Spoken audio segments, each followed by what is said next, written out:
Guys, welcome to legal as after college. मैं हूं प्रियंका और ये सेशन है उन स्टूडेंट्स के लिए जो क्लैट पीजी 2020 इस साल के दिसंबर के लिए प्रिपेयर कर रहे हैं। कौन सा होगा? क्लैट पीजी 2026 के लिए प्रिपेयर कर रहे हो या नहीं? बिल्कुल।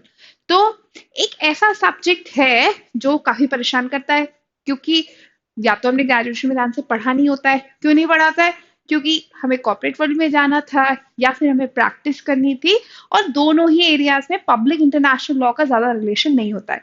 तो until unless you were too into moot, अगर आप मूटिंग में नहीं है तो पब्लिक इंटरनेशनल लॉ ऐसा सब्जेक्ट है जिसे पढ़ना कम होता है।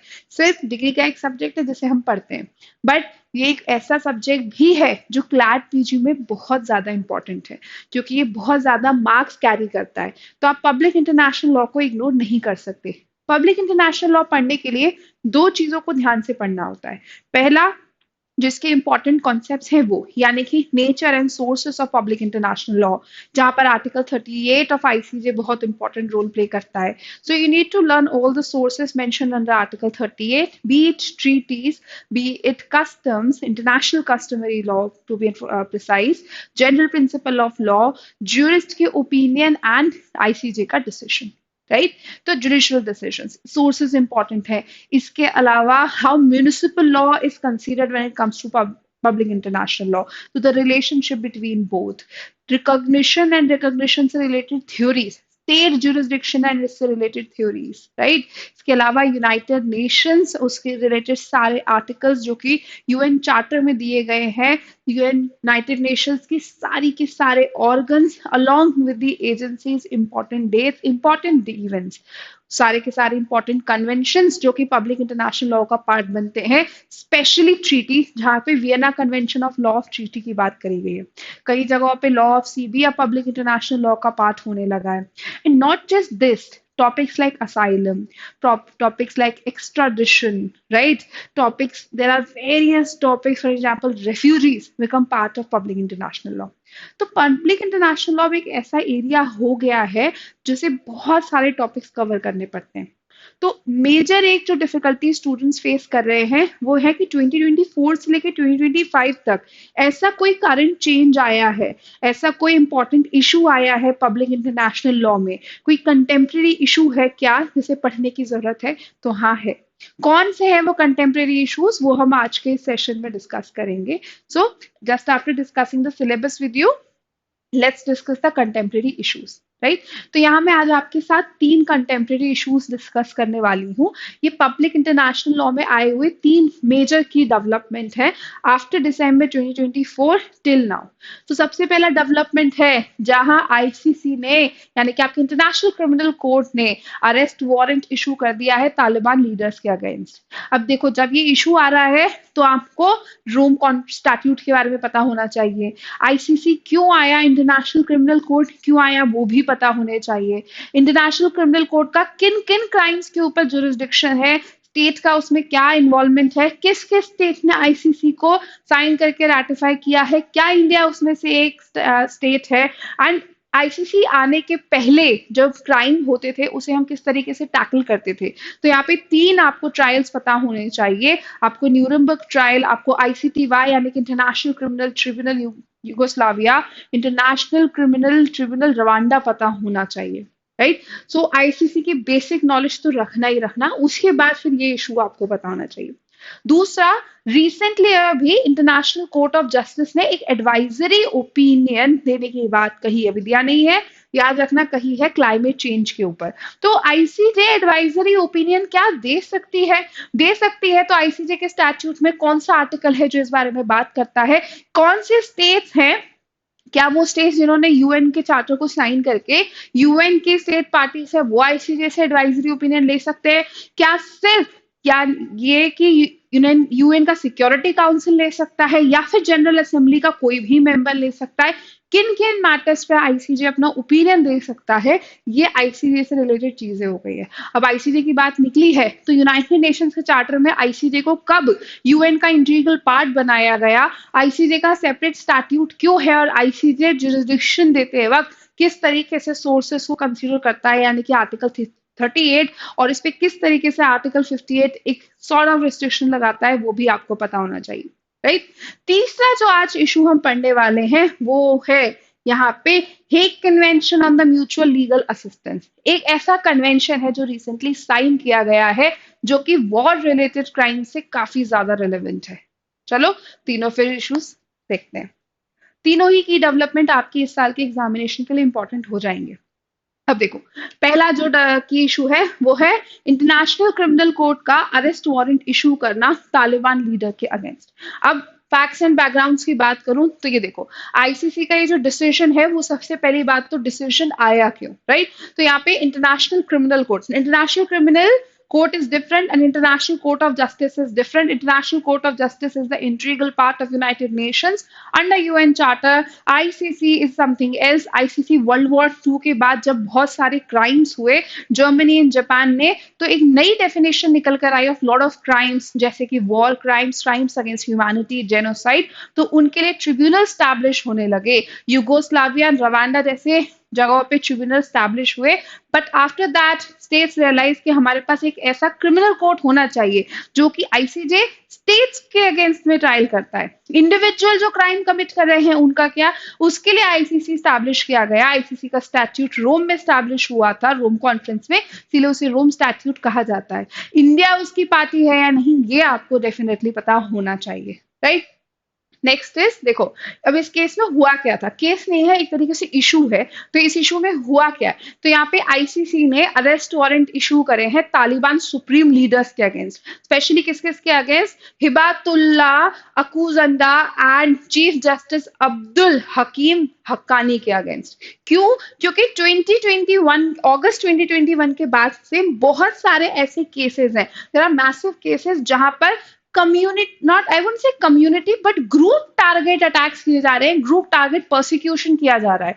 तो it's not basically everyone is targeted on the basis of what they have done, any offence they have committed, नहीं। यहाँ पे टारगेट तो किया जा रहा है लेकिन किसी एक पर्टिकुलर ग्रुप को, राइट। कौन से है वो group, specially women, girls, people from LGBTQI+ community, right. इन्हें टारगेट किया जा रहा है अफगानिस्तान में। तो ये जो चूज करके, राइट, डिस्क्रिमिनेशन करके आप टारगेट कर रहे हो, टारगेट भी आप किस लिए कर रहे हो, उन्हें परसिक्यूट करने के लिए। So they have been persecuted, right. Since August 2021 lot of persecution has been reported. तो इसके बेसिस पे आईसीसी ने यहाँ पे अरेस्ट वारंट इशू करे, राइट। क्राइम क्या चार्ज किया इनके अगेंस्ट, क्राइम देखो, crime against humanity including murder, torture, rape, enforce disappearance and gender based operation. ये चार्जेस लगाए गए हैं इन दोनों के अगेंस्ट और यहाँ पर इन्हें टारगेट किया गया है। अब ये जो कोर लीगल इश्यूज हैं इस मेन क्या कहते हैं फैक्ट में या इस न्यूज में, वो आपके लिए एग्जाम पॉइंट ऑफ व्यू से क्या है, तो ये देखो, सबसे पहला होता है आईसीसी का जुरिस्डिक्शन। आपसे पूछा जा सकता है कि क्या आईसीसी का जुरिस्डिक्शन है, क्यों अरेस्ट वारंट इशू कर सकता है, क्या आईसीसी के पास ये अथॉरिटी है। अब देखो, अफगानिस्तान यहाँ पे रोम स्टैट्यूट की पार्टी नहीं है, अफगानिस्तान ने रोम स्टैट्यूट को साइन नहीं किया है। तो जब अफगानिस्तान ने रोम स्टैट्यूट को साइन नहीं किया है तो क्या आईसीसी का जुरिस्डिक्शन बनता है कि वो वहां के लोगों के अगेंस्ट जो 2 अरेस्ट वारंट इशू किए गए हैं, क्या आईसीसी अरेस्ट वारंट इशू कर सकता है। सबसे पहला इशू तो ये है, ठीक है। दूसरा यहाँ पे इशू बनता है कॉम्प्लीमेंटारिटी प्रिंसिपल का। ये है कि क्या आईसीसी ही यहाँ पर टारगेट करेगा, आईसीसी का रोल है, या फिर कोई डोमेस्टिक रेमेडीज एग्जिस्ट करती हैं। क्योंकि आईसीसी के बारे में आपको ये चीज पता होनी चाहिए, आईसीसी जो है ट्रायल भले ही कंडक्ट कर दे, बट आईसीसी यहाँ पे स्टेट की मदद लेता है कोई भी पनिशमेंट इन्फोर्स करने के लिए। तो यहाँ पे स्टेट का भी एक इंपॉर्टेंट रोल है। तो क्या कोई डोमेस्टिक रेमेडीज एग्जिस्ट करती है, राइट।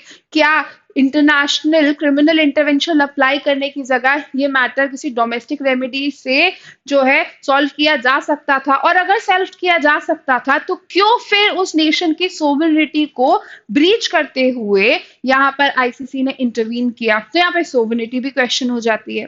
तीसरा इशू यहाँ पे ये है कि आईसीसी जो है बाकी के मेंबर स्टेट्स के ऊपर रिलाई करता है कि उनके कोऑपरेशन से ही ये सारी एक्टिविटीज जो हो रही हैं, तालिबान कंडक्ट कर रहा है, उसको रोका जा सकता है। तो क्या, क्योंकि तालिबान तो है यहाँ पे वो इन्फोर्समेंट जो है वो रिजेक्ट कर देता है, तो क्या मेंबर स्टेट यहाँ पे अपना कोऑपरेशन एक्सटेंड कर सकते हैं। Does member states have this right.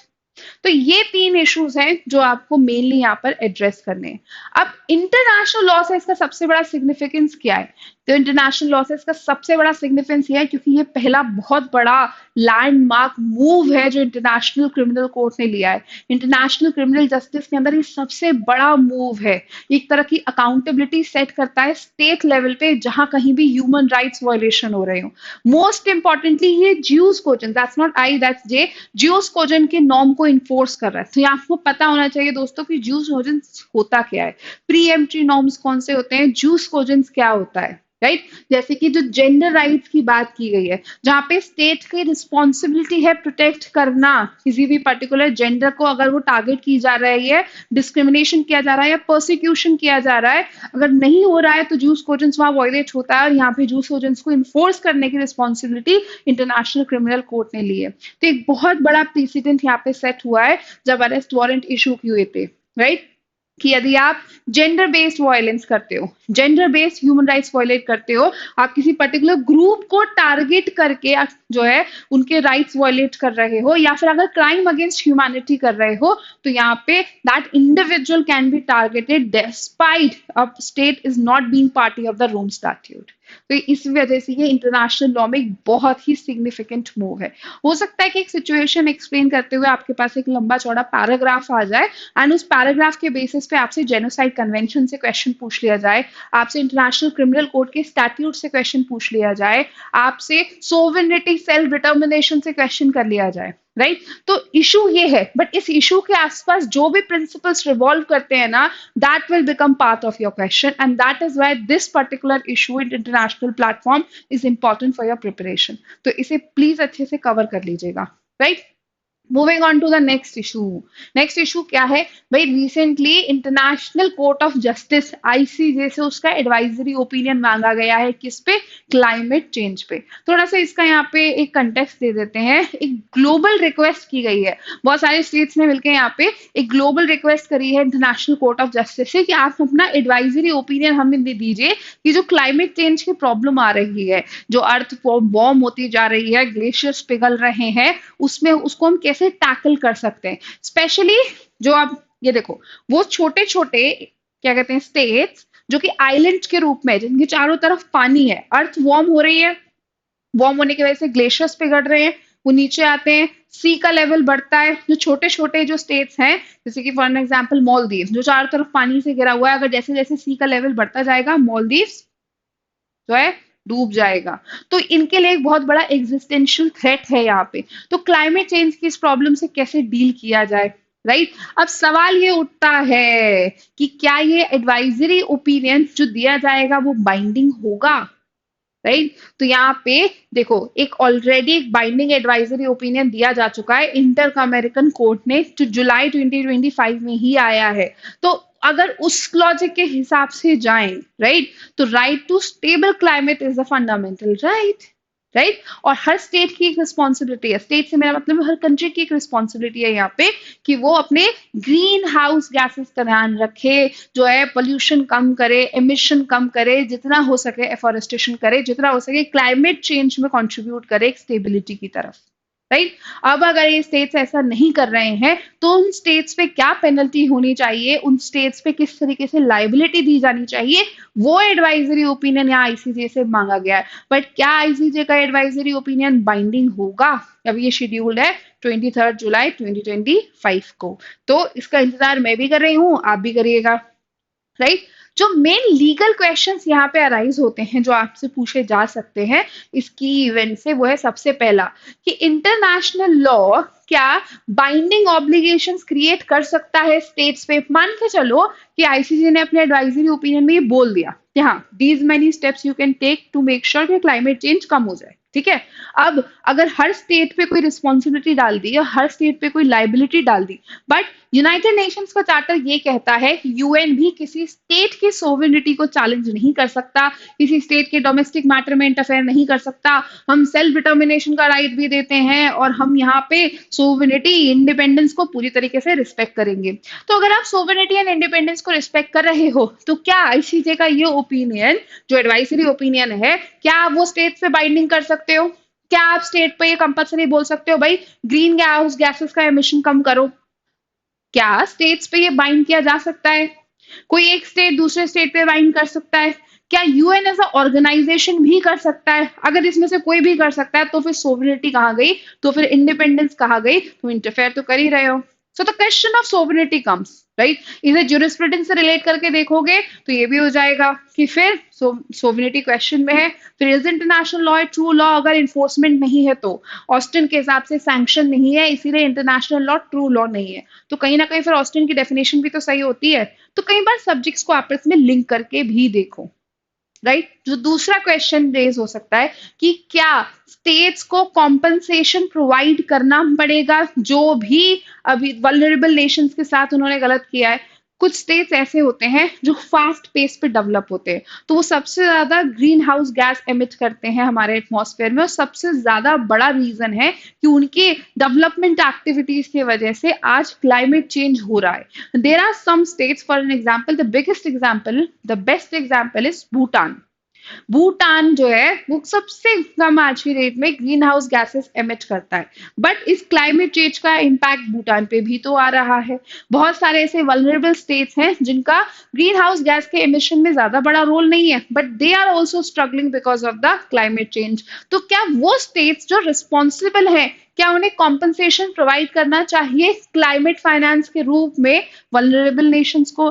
क्या आईसीजे का ये अगर ओपिनियन आता है तो क्या इसे बाइंडिंग किया जा सकता है उन स्टेट्स के ऊपर जिन्होंने एक्चुअली सबसे ज्यादा कंट्रीब्यूशन किया था क्लाइमेट चेंज में, मतलब क्लाइमेट चेंज को क्रिएट करने में, बेसिकली ग्रीन हाउस गैस को एमिशन में, राइट? तीसरा जो इशू आ सकता है वो ये है कि यहाँ पर ये जो सॉफ्ट लॉ इंस्ट्रूमेंट है, बहुत सारे लॉज आए हैं यहाँ पे, पेरिस अग्रीमेंट आया है, राइट? बहुत सारे लॉज आए हैं यहाँ पे, सीओपी आए हैं, जिसकी वजह से हमने क्लाइमेट चेंज की बात की है। क्या वो जो है कस्टमरी इंटरनेशनल लॉ को शेप कर सकते हैं? Can they ever become a customary international law जिसके थ्रू हम यहाँ पे बहुत सारे मैकेनिज्म्स को इन्फोर्स कर सकते हैं? तो उसके लिए आपसे ये पूछा जा सकता है कि कस्टमरी इंटरनेशनल लॉ क्या होता है, राइट? अब कस्टमर इंटरनेशनल लॉ की बात निकलेगी तो आपसे पूछा जा सकता है भाई यूसेज क्या है, ओपिनियो ज्यूरिस किसको कहते हैं? कस्टमर इंटरनेशनल लॉ से रिलेटेड क्वेश्चंस आपसे पूछे जा सकते हैं, राइट? कि कोलंबिया वर्सेस पेरू में कस्टमर इंटरनेशनल लॉ था या नहीं था? सो किसी एक करंट न्यूज से लेकर कोई करंट न्यूज आपके सामने साइट करके आपसे पब्लिक इंटरनेशनल लॉ के फंडामेंटल्स भी पूछे जा सकते हैं, तो इन्हें ध्यान में रख के प्रिपेयर करिएगा, राइट? आज का तीसरा और फाइनल इशू जो मैं आपसे डिस्कस करना चाहती हूँ, पहले ये देख लेते हैं कि इससे किस तरह के क्वेश्चन आ सकते हैं, क्या आपसे एक्सपेक्ट पूछा, क्या जो एक्सपेक्ट किया जा सकता है। जैसे मान लेंगे कि स्टेट ड्यूटी क्या होगी, क्या स्टेट को ड्यू डिलिजेंस रखनी चाहिए जिससे कि ह्यूमन राइट्स प्रोटेक्ट हो सके, जिससे एनवायरमेंट प्रोटेक्ट हो सके, राइट? क्या लीगल थ्रेशोल्ड डिफाइन किया जा सकता है आईसीजे द्वारा ग्रीन हाउस गैस एमिशन से रिलेटेड? क्या आईसीजे यहाँ पे लाइबिलिटी इंपोज कर सकता है क्लाइमेट चेंज की वजह से जो भी नुकसान हुआ है, क्या इसकी वजह से कोई लाइबिलिटी इंपोज की जा सकती है? ये क्वेश्चन आपसे पूछा जा सकता है। ये एक रीजन और भी है जिस वजह से ये इशू इतना इंपॉर्टेंट हो गया है, वो ये है कि क्लाइमेट ऑब्लिगेशंस इसके बाद क्लियर हो जाएंगे। स्पेशली इंटरनेशनल लॉ में क्लाइमेट ऑब्लिगेशंस क्लियर हो जाएंगे अगर आईसीजे अपना एडवाइजरी ओपिनियन यहाँ दे देता है तो। बहुत सारे लिटिगेशंस जो चल रहे हैं ट्रांसनेशनल क्लाइमेट पे, वो बहुत सारे लिटिगेशंस इजी हो जाएंगे, डोमेस्टिक लेवल पे रिफॉर्म्स आने की पॉसिबिलिटी है, अकाउंटेबिलिटी का जो फ्रेमवर्क है वो स्ट्रेंथन हो जाएगा। इट वुड बी इजी के उन स्टेट्स पे जिन्होंने एक्चुअली ग्रीन हाउस एमिशन किया है एक अकाउंटेबिलिटी सेट की जा सकती है, जो वल्नरेबल स्टेट है जो इसकी वजह से एक डिसएडवांटेजियस पोजिशन पे है उनको एक तरीके से कॉम्पनसेट किया जा सकता है, राइट? तो एक कॉपरेशन भी एक क्रिएट किया जा सकता है between the developed nation and vulnerable state, right? इस वजह से ये इशू बहुत इंपॉर्टेंट हो जाता है। जो तीसरा भी करंट इशू है जो मुझे डिस्कस करना है आपसे, अब that word is very difficult for me to pronounce, so I am gonna say that Hague convention on mutual legal assistance. ये जानते हो ये बहुत बड़ा डेवलपमेंट है, this is a very very positive development जो मैं कहूंगी कि एक्चुअली पिछले एक साल में आया है, राइट? इनफैक्ट ये आया तो लास्ट ईयर ही था, but it's becomes a very important क्योंकि इसके अब जो है इफेक्ट्स आपको देखने को मिलेंगे, इसलिए ये इंपॉर्टेंट हो जाता है, राइट? बेसिकली एक कन्वेंशन साइन हुआ है यहाँ पे, ठीक है, जिसमें सारी कंट्रीज ने मिलके ग्लोबल एफर्ट लगाया है, ठीक है। अब देखो जैसे कि युगांडा में, right, there were war crimes, Syria में there were war crimes, Yugoslavia में there were war crimes, Rwanda में there were war crimes which were committed by the individual. ये इंडिविजुअल्स कमिट कर रहे थे। अब इंडिविजुअल्स को प्रोसिक्यूट करना है तो आप इंटरनेशनल कोर्ट और क्रिमिनल कोर्ट के थ्रू प्रोसिक्यूट करोगे। जैसे अभी अफगानिस्तान के टाइम पे इशू आया कि अफगानिस्तान ने रोम स्टैट्यूट को साइन नहीं किया था, तो अफगानिस्तान के वो इंडिविजुअल जो कि क्राइम अगेंस्ट ह्यूमैनिटी कर रहे हैं उसको कैसे प्रोसिक्यूट किया जाए। तो उसके लिए देखो ये प्रॉब्लम यहाँ पे सॉल्व हो गई है। ये कन्वेंशन ये कहता है कि अगर जेनोसाइड हो रहा है, वॉर क्राइम हो रहा है या क्राइम अगेंस्ट ह्यूमैनिटी हो रहा है, तो यहाँ पे आप स्टेट के जुरिस्डिक्शन की रिस्पेक्ट नहीं करोगे कि बाहर खड़े होकर देखो अच्छा ये उनका डोमेस्टिक मैटर है, कोई बात नहीं, वो अंदर ही अंदर निपट लेंगे। No, you want respect the jurisdiction of that particular state. आप जुरिस्डिक्शन के बैरियर्स क्रॉस करके यहाँ पे बहुत सारे स्टेप्स ले सकते हो। आप एक्स्ट्राडाइट करवा सकते हो, आप यहाँ पे दूसरी कंट्रीज के साथ एविडेंस शेयर कर सकते हो। यहाँ पे इन्वेस्टिगेशन में भी कॉपरेशन की बात की गई है। तो यहाँ पे basically a global effort was made, जहाँ बहुत सारी कंट्रीज ने आपस में मिलकर कोऑर्डिनेशन की बात करी है कि इस तरह के crimes, genocide, war crimes and crime against humanity को रोकने के लिए कंट्रीज अब ग्लोबल लेवल में आपस में कोऑपरेट करेंगी। अब ये सिर्फ ये नहीं कहेंगे मेरी टेरिटरी तुम्हारी टेरिटरी, नहीं। अब extradition, evidence sharing and investigation काफी हद तक इजी हो जाएगी। ये साइन हुआ था बेसिकली 14 फरवरी 2024 में, बट ये अभी तक फोर्स में नहीं आया है और अब इस साल इसके फोर्स में आने की बात जोरों शोरों से चल रही है, which is why it becomes very important. इसके की प्रोविजंस की बात की जाए तो इस कन्वेंशन के की प्रोविजंस देखो। ये कन्वेंशन एक तरह का ऑब्लिगेशन क्रिएट करता है स्टेट पे कि उनसे अगर अगर आपने इस कन्वेंशन को साइन किया है और किसी दूसरे स्टेट ने भी उस कन्वेंशन को साइन किया है, तो वो स्टेट अगर कभी आपसे असिस्टेंस मांगता है कि भाई जेनोसाइड हो रहा है, वॉर क्राइम हो रही है, ठीक है, क्राइम अगेंस्ट ह्यूमैनिटी हो रहा है, वी नीड योर असिस्टेंस, ठीक है, हमें इन्वेस्टिगेशन में, ट्रायल कंडक्ट करने में आपकी इन्वेस्टिगेशन, आपकी कॉपरेशन चाहिए, तो आप डिनाई नहीं कर सकते। आपके ऊपर ऑब्लिगेटरी है कि आपको देना ही पड़ेगा, राइट। यहाँ पे बहुत सारी डेफिनेशंस को इस कन्वेंशन के अंदर क्लियर कर दिया गया है और ये डेफिनेशंस हर उस स्टेट पे जिसने इस कन्वेंशन को साइन किया है उस पर यूनिफॉर्म तरीके से एप्लीकेबल होगी। तो जो भी कंफ्यूजन था उस कंफ्यूजन को दूर करके एक हार्मोनाइजेशन लाया गया है कि अब वो डेफिनेशन ऑल स्टेट्स पे सेम लेवल पे देखी जाएगी। भाई जो जेनोसाइड की डेफिनेशन एक्स स्टेट पे है वो वाई स्टेट पे होगी अगर उन्होंने इस कन्वेंशन को साइन किया है। तो इन्वेस्टिगेशंस बहुत इजी हो जाती हैं। इन्वेस्टिगेशन अपनी होम कंट्री में करना आसान है, किसी दूसरी कंट्री में करना बहुत मुश्किल है। तो जो ट्रांसनेशनल इन्वेस्टिगेशन है यहाँ पे उस क्राइम से रिलेटेड, वो करना काफी इजी हो जाएगा अगर उस कंट्री ने भी इस कन्वेंशन को साइन किया है। तो उस कंट्री के पास कोई ऑप्शन नहीं है, उसको ऑब्लिगेटरी तरीके से असिस्टेंस प्रोवाइड करना ही पड़ेगा, which is why this is very important. क्योंकि इसने बहुत सारे जो सोवरेनिटी वाला क्वेश्चन निकल कर आता है ना उसको सॉल्व कर दिया है यहाँ पे। That's why it becomes very very important, right. अब सवाल ये उठता है कि क्या ये तीन ही इश्यूज हैं जो इस साल के लिए इंपॉर्टेंट हैं? नहीं ना, ऐसे बहुत सारे इश्यूज आए हैं, बहुत सारे। रिसेंटली यूनाइटेड नेशंस ने वेपन को लेके एक कन्वेंशन निकाला है, एआई को लेके एक कन्वेंशन निकाला है, that is also equally important. अब बहुत सारे ऐसे करंट इश्यूज पढ़ने कि नहीं पढ़ने, पढ़ने हैं ना, इस साल की एग्जामिनेशन के लिए इंपॉर्टेंट हो सकते हैं। तो उसके लिए क्या करना है, ये देखो, बैच ज्वाइन करना है, तुम्हारे लिए गुड न्यूज है। देखो, राइट, डेट क्या देख रही है, 14th ऑफ जुलाई। तो 14th ऑफ जुलाई को लीगल एज आफ्टर कॉलेज अपना नया बैच लेकर आ रहा है, राइट। इस नए बैच में तुम्हें क्या मिलेगा, तुम्हें इस बैच में लाइव क्लासेस मिलेगी जहां हम तुम्हारे क्लास के सारे subjects along with case laws cover करेंगे, राइट। आप लाइव नहीं देख सकते हैं, आप उसे रिकॉर्डेड देखिए, राइट। उसके बाद आपको कोई भी डाउट आता है तो यहाँ पर हम आपको पर्सनलाइज मेंटोरशिप देंगे आपके डाउट सेट सॉल्व करने के लिए। 24/7 का डाउट क्लियरिंग सेशन आपके पास अवेलेबल होगा। आपको वेल क्यूरेट किए हुए स्टडी मटेरियल मिलेगा इन फॉर्म ऑफ 7 बुकलेट्स जहां पे आप अपने एग्जामिनेशन के लिए प्रिपेयर कर सकते हैं। और हम समझते हैं कि प्रैक्टिस कितनी इंपॉर्टेंट चीज है प्रिपरेशन के लिए। तो you have 50+ full length mock test both for class, दोनों सब्जेक्ट्स के आपको 50+ फुल लेंथ मॉक टेस्ट मिलेंगे, 6000+ प्रैक्टिस क्वेश्चंस मिलेंगे, यहाँ पर 30+ प्रैक्टिस शीट्स मिलेगी and all at one place. और अच्छी बात यह है कि तुम्हें ये लग रहा है कि तुम लेट हो गए हो, तो ऐसा बिल्कुल भी नहीं है। 14th जुलाई को ये बैच स्टार्ट होने वाला है। तो अगर प्रिपरेशन करने का मन है और इसी साल पीएसयू निकालने का मन है तो शुरू हो जाओ। राइट। अब अगर कुछ स्टूडेंट्स ऐसे हैं जो इस साल फोर्थ ईयर में हैं, मतलब अभी फाइनल ईयर में पहुंचे नहीं है, तो इस साल पीएसयू नहीं बट अगले साल पीएसयू निकालने का मन है, तो आपके लिए भी एक अच्छी अपॉर्चुनिटी है। पहली बार legal as after college 2 year CLAT PG का कोर्स लेकर आ रहा है। मतलब अगर आप क्लैट पीजी 2027 के लिए टारगेट कर रहे हैं और आप पीएसयू के लिए टारगेट कर रहे हैं, so this is the right time and right opportunity for you. Start preparation now, start early, कि एनएलएस नहीं, सीधा सीधा टॉप 30 रैंक में पीएसयू टारगेट कर सके। ये कोर्स 14th of July से स्टार्ट हो रहा है and we are going to provide you the same thing which I have discussed for the other course, right? Live and recorded lectures, study material, mock test, practice text, number of multiple choice questions, along with personalized mentorship and 24/7 DCS sessions.